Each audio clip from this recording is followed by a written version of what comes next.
Would you say that some pieces of cultural communication could be included in language learning? Yes, and I think it should. Of course, partly that also that can be added by the teacher. For example, these authentic texts or materials, you can bring them to class, and then again it can be current material. It may be better than to have something in the book. But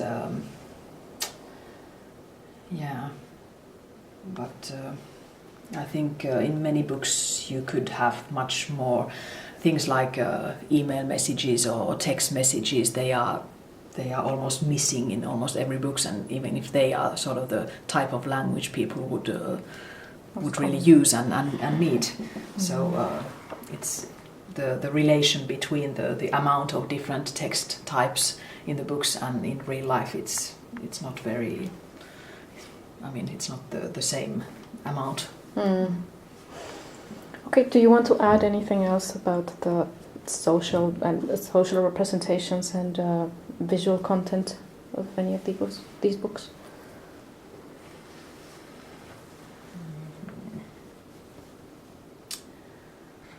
Yeah, maybe just think that once again it depends a lot on where you teach and who you teach. What kind of reality do they have in Finland? And that's why I said what is Finnish society, because I think it's not a simple question, and you can't really represent one Finnish society. But what parts do you show to the students? What parts would be sort of relevant to them? That's an important question the teacher has to think about. So the choice of the book is part of it, but of course not all. Okay. Thank you.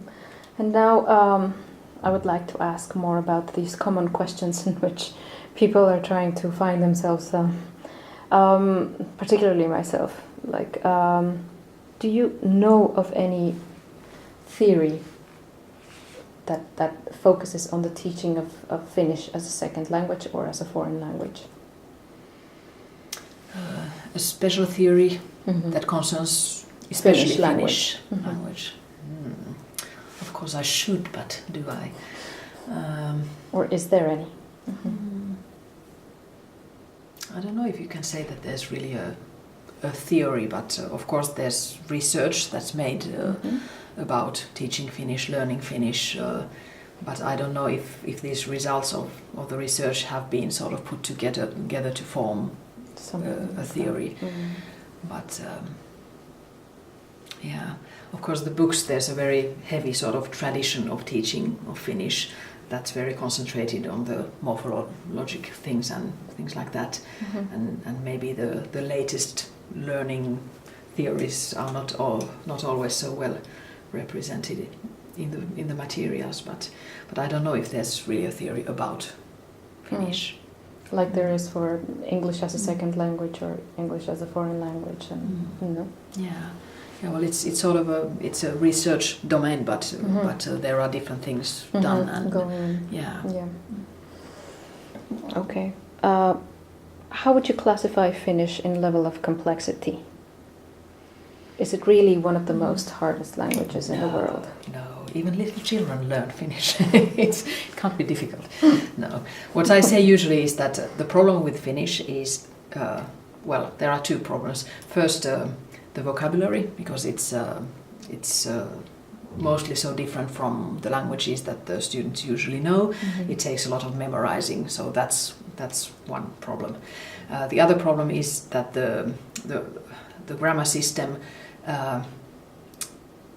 is quite demanding in the beginning, because you can't make a simple sentence in Finnish without knowing already partitiivia and the verb personal forms and this and that and KPT changes and everything. So you meet sort of everything right away.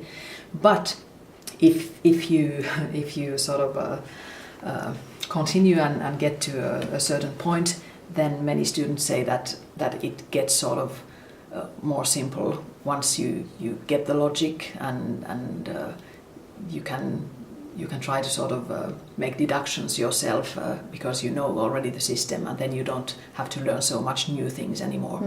And at that point it's not really so difficult. but you have to get there first. Yeah. Yeah. So it's like a first difficult acquaintance, but then Yes, I would say that. like coffee, an acquired taste. Yeah. Okay. In your opinion, are there obviously there are different types of learners, but do you think they could also have something to do with their background, like where they're from? Do you think there's people that have, or nationalities that have more facilities to learn Finnish than others?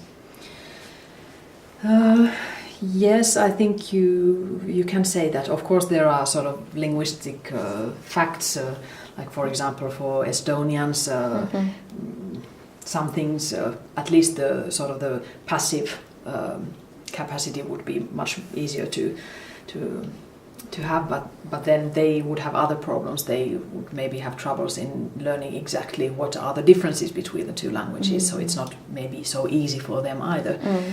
But they would be the same difficulties. And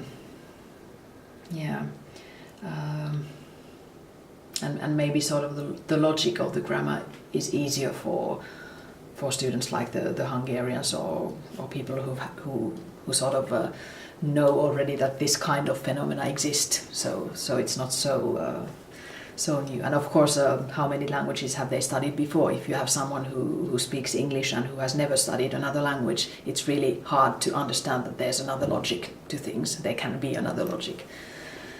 And then I think the sort of the education traditions play a big role too. If they come from background where the studying is really very theoretical and starting to use the language is not really something they are used to, and they are afraid of making mistakes, and I think that's something that holds them back, and they don't learn so quickly because of that. So if they are used to sort of just trying things, but of course that's partly a tradition, and then it's partly a personal thing. So. Yes. Would you like to add anything else, because that was the last question from like this third part about the characteristics of the Finnish language as such? Would you like to add anything? Maybe not at this point. Okay.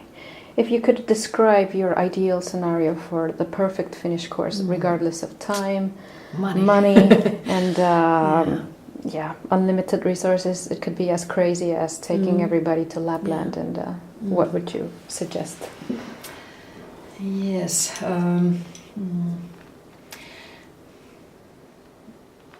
I think really the most important thing would be, if it would be a course in Finland, would be really to get people to use the language from the very beginning. So try to figure out different forms of not teaching, but sort of different ways of encouraging the students to use the language. I'm thinking about things like, we're trying to figure out some little things. For example, next spring we are going to have a sort of a passport for the students, that if they go to the university cafe and if they buy their coffee in Finnish, then they will get a mark, and who will get more marks will have a prize or something like that.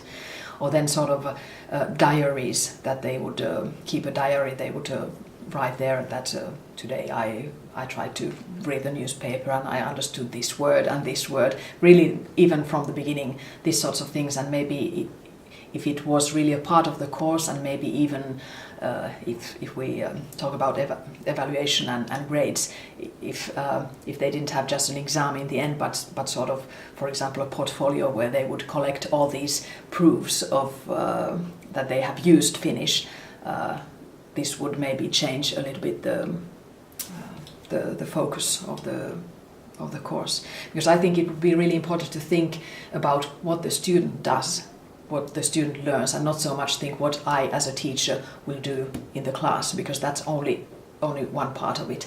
So really think about that, what will the student do, and then how maybe the class, how the book, how the activities in class, how the homework that's given, how can it sort of support the student in his or her activities of learning and using the language. So it would be a course where you would have meetings, face-to-face meetings, because I think that's important for sort of that's the best way for the teacher to explain things and answer the questions. That's a good way for the students to practice together things in the class.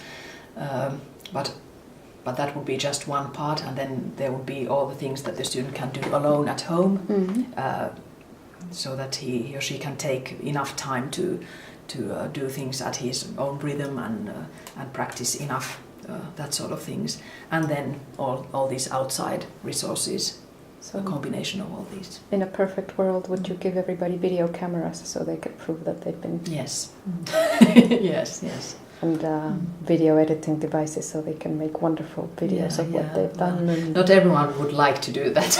Maybe no, not, but at least those who would like, and then we could think about other ways of encouraging those who don't like videos. Yeah, maybe a web page or something like that. Yeah. Chat room. Yeah, Okay. yeah. Well, thank you. This was terribly insightful.